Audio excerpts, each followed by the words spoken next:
السلام عليكم ومرحبا بكم في فيديو جديد. دائما كنسمعوا على محاولة الهروب من الحبس مهما كانت الظروف داخل الحبس، سواء كانت مريحة أو غير مريحة، لأنه كيبقى حبس. ومهما كانت الإجراءات الأمنية مشددة، وملي تنقولوا إجراءات مشددة، فأول سجن معروف هو سجن الكاتراس اللي تبنى في جزيرة وسط البحر في سان فرانسيسكو، تبنى خصيصا للأخطار المجرمين. ورغم هذا الشيء كامل، وقعت فيه محاولة للهروب في الستينات تقريبا اللي مازال لحد الساعة غامضة. كيفاش يقدروا هاد الناس يخرجوا رغم هاد الإجراءات الصارمة؟ وهل فعلا يقدروا يخرجوا ويهربوا؟ هاد الأسئلة وغيرها نجاوب على في الفيديو هذا. مشينا سير على الله.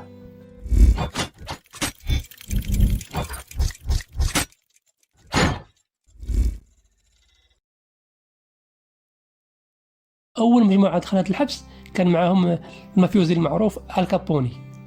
كان تقريبا الحبس مستحيل تهرب منه، أو على الأقل تهرب وتبقى حي، لأنه محاط بأبراج مراقبة، وفيه سنسورات يعني مستشعرات الحركة، وفيه 150 حارس كلهم مسلحين. وكما قلنا الحبس جا وسط جزيرة معزولة، يعني حتى اللي يقدر يخرج من الحبس خاص يعوم مسافة طويلة. هذاك الشيء علاش في الحبس داير اليوم في الدوش الماء سخون بزاف، يعني باش الجسم ديالهم يولف على الماء سخون. واللي يقدر يخرج من الحبس وبغى يعوم يجي الماء ديال البحر بارد بزاف. حاجة أخرى كتصعب الهروب هي أن المنفذ الوحيد اللي كاين في الغرفة هو فتحة التهوية. فتحة التهوية كانت صغيرة وضيقة بزاف، ما يمكنش يدخل منها شخص كبير. ورغم هاد الظروف كاملة كانوا 4 الأشخاص مصرين على الهرب، ووضعوا خطة باش يتجاوزوا كل هاد الحواجز هادي. كان الزعيم والعقل المدبر هو فرانك موريس، خلاو عليه والديه ملي كان عنده 11 عام. في سن 13 بدا المسار الإجرامي الحافل ديالو، وهاد المرة حكموا عليه ب10 سنين بتهمة سرقة بنك. كان في حبس آخر ولكن دائما كيحاول يهرب منه، لذلك جابوه لألكاتراس. ثم الإخوة أنجلين جون وكلارنس اللي كانوا من عائلة كبيرة، ولكن الظروف المادية والأزمة خلاتهم يضيعوا المكانة ديالهم، وبداو الجرائم في سن 14. وآخر مرة حاولوا يسرقوا بنك كولومبيا ألاباما. في الأول كانوا في حبس في أتلانتا، حتى هما كانوا دائما كيحاولوا يهربوا منه، حتى جابوهم لألكاتراس في 1960 تقريبا.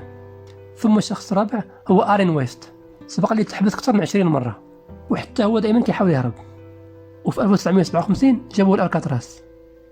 وقبل ما يتجمعوا في ألكاتراس كانوا كيعرفوا بعضياتهم، لأنهم سبق لهم تلقاو في سجون أخرى، زائد أنهم حطوهم في زنازل متقاربة، يعني يمكن لهم يهضروا خصوصا بالليل.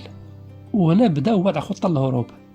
الخطوة الأولى أو المشكل الأول اللي كان عندهم هو فتح التهوية الضيقة اللي كتوصلهم النفق فوق الزنزانة ومنها للسطح الفوق، ثم من بعد يوصلوا للبحر ومنه لأقرب شط. كانوا كيجمعوا أي حاجة حادة ممكن يحفروا بها، المعالق، الفراشات من المطعم، شفرة من شرق ديما حديدة، أي حاجة. وباش يخبيو معالم الحفر كيغطيوه بالكرتون. وبالنسبة للصوت ديال الحفر كانت عندهم واحد الساعة ديال الموسيقى. كانت الإدارة في الحبس سامحة لهم بساعة ديال الموسيقى كتخفيف على السجناء. كانوا كيستغلوها مزيان، كيجهدوا الموسيقى مزيان وكيحفروا على خاطرهم.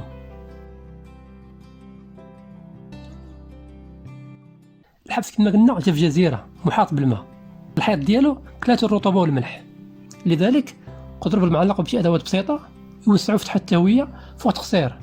بداو كيقدروا يوصلوا الممر اللي فوق الزنازين، كيتلاقاو بالليل باش يوجدوا معدات الهرب. مثلا بعض المرات السجناء كيجيوهم معاطف مطرية، يجمعوا منهم حوالي 50 وحدة، صنعوا منهم فلوكة صغيرة بحال قوارب النجاة.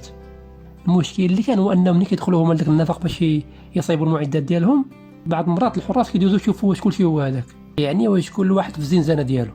لذلك صنعوا رؤوس كتشبه البنادم من ورق الطواليت والصابون ومعجون الأسنان، وجابوا شعر بشري حقيقي جمعوه من صالون الحلاقة اللي في الحبس. كيحطوا راس لهم على المخدة، وتحت الغطاء كيحطوا الحوايج كأنها أجسامهم. وأي حارس شاف المنظر مع الظلام بالليل كيبان ليه كأنه شخص ناعس، وعمر أي حارس ما لاحظ شي حاجة. هذه العملية دامت حوالي 3 سنوات. وأخيرا الليلة الموعودة 11 يونيو 1962 تاريخ الهروب. كانت الفلوكة جاهزة وكيساعدوا يبداو الخطة، ولكن آلين ويست ما قدرش يدوز من الفتحة لأنه ما حفرهاش مزيان. حاولوا يوسع الحفرة شوية مرة أخرى ولكن ما قدرش. خدات ليه وقت طويل وصحابه كانوا هربوا ديك الساعة، لذلك رجع ينعس بحال ما كاين والو. وقبل ما يوصلوا للسطح طاحت لهم الفلوكة والأدوات اللي كانوا معاهم، ودارت صوت عالي بزاف. قالوا صافي تكشفنا ومشينا فيها. ولكن حسن الحظ ديالهم الحراس ما عطاوش أهمية للصوت، لأن موريس والإخوة اللي معاه خلاو الرؤوس الوهمية، والحراس قالوا بلي كلشي ناعس، يعني هذا الصوت هذا ماشي مهم. كانت هذه حتى هي من الخطة، لأنهم هما أصلا خلاو الرؤوس باش يربحوا شوية الوقت وما تعرف خبر الغروب حتى للصباح، يكونوا ربحوا شوية الوقت. ومني وصلوا للسطح نزلوا باستعمال أنابيب التهوية اللي كاينة في السطح، وتسلقوا واحد السياج فيه الأسلاك الشائكة، وقدروا يوصلوا لشط الجزيرة بلا ما يشوفوا محرص لي في الأبراج. قدروا ينفخوا الفلوكة، وحوالي 10 ديال الليل انطلقوا لأقرب جزيرة أنجيل. وفي الصباح اليوم اللي من بعد الحراس كالعادة كيراقبوا الزنازين كيف يلقوا السجناء وكيشوفوا واش كلشي هو هذاك. ملي وصلوا الموريس والإخوة ما كيردوش عليهم، دخلوا للزنازين لقاو غير الرؤوس الوهمية، عاد ضربوا جرس الإنذار، وفعلا كما كان مخطط ربحوا حوالي 10 ساعات. وفي هذه اللحظة كانوا هربوا وبعدوا، ولكن كما هو معروف الهروب من الحبس ماشي أصعب حاجة، وإنما من بعد. يعني إلا ما عندكش خطة محكمة فين غتمشي شحال قدرت تبقى هربان، خصوصا وأن عملية البحث كانت في الجو وفي الأرض وفي البحر اللي محاط بالجزيرة، ودامت حوالي 10 أيام شارك فيها البوليس وقوات الجيش. وفي يوم 14 خفر السواحل لقاو الفلوكة والمجاديف وشي أدوات تستعملون في الهروب، ولقاو معاهم واحد المحفظة بورتموني فيها شي اوراق ديال واحد منهم.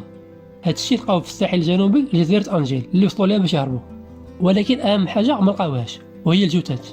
ورغم ذلك في مكتب التحقيقات الفيدرالي أعلن أنهم غرقوا. كانت هذه هي الرواية الرسمية، ولكن كثير من الناس قالوا أن البوليس أخطأ بإعلان وفاة الرجال، لأنه بانت أدلة من بعد أنهم ممكن يكونوا مازال حيين. مثلا في آخر السنة، يعني أواخر سنة 62، العديد من أفراد أنجلين ادعوا أنهم تلقوا بطاقة تهنئة من الإخوة أنجلين جون وكلارنس، والأم ديالهم كان كيجيها واحد بوكي ديال الورد كل عام من شخص مجهول، كل عام في عيد الأم، حتى توفات عام 73. والجنازة حضروها شخصين مجهولين، حتى واحد من العائلة ما عرفهم، كانوا حاطين مكياج كتير. وبعض أفراد العائلة قالوا أنهم جون وكلارنس كانوا متخفين. في 1989 الأخ روبرت، أخ ديال جون وكلارنس، قال بأن رجلين جاو يشوفوا الجثة ديال الأب ديالهم اللي توفى مؤخرا، بكاو عليه شوية ومشاو. وفي نفس العام يعني في 89 اتصلت المرأة بالبوليس وقالت بأنها شافت كلارنس مع فرانك موريس، قالت بلي شافتهم في مزرعة في فلوريدا. ملي جاو البوليس ما لقاو حتى شي حاجة. ثم رواية بود وايت ولد عم فرانك موريس اللي قال بأن فرانك طلب منه يرشي بعض الحراس الحبس، والتقى فرانك في شي حديقة في سان دييغو بعد عملية الهروب. وحتى بنت بود وايت قالت أنها كانت حاضرة في الاجتماع هذا، ولكن البوليس ما لقاوش شي حجة أو دليل كيتعمد القصة هذه.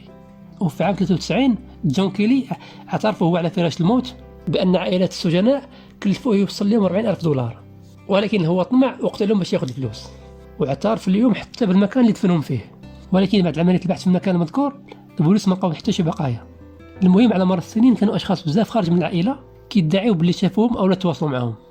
حتى بعض رجال الشرطة من سان فرانسيسكو قالوا أنهم شافوهم في نفس يوم الهروب، ولكن قبل تعميم خبر الهروب في الدولة كاملة، إلا أن مكتب التحقيقات رفض الاعتماد على هذه الشهادات باعتبار أن أدلة الغرق أقوى، رغم أنهم قاموا بتجربة من بعد وتبين أنه ممكن السباحة من جزيرة الكاتراس حتى الجزيرة اللي حداها.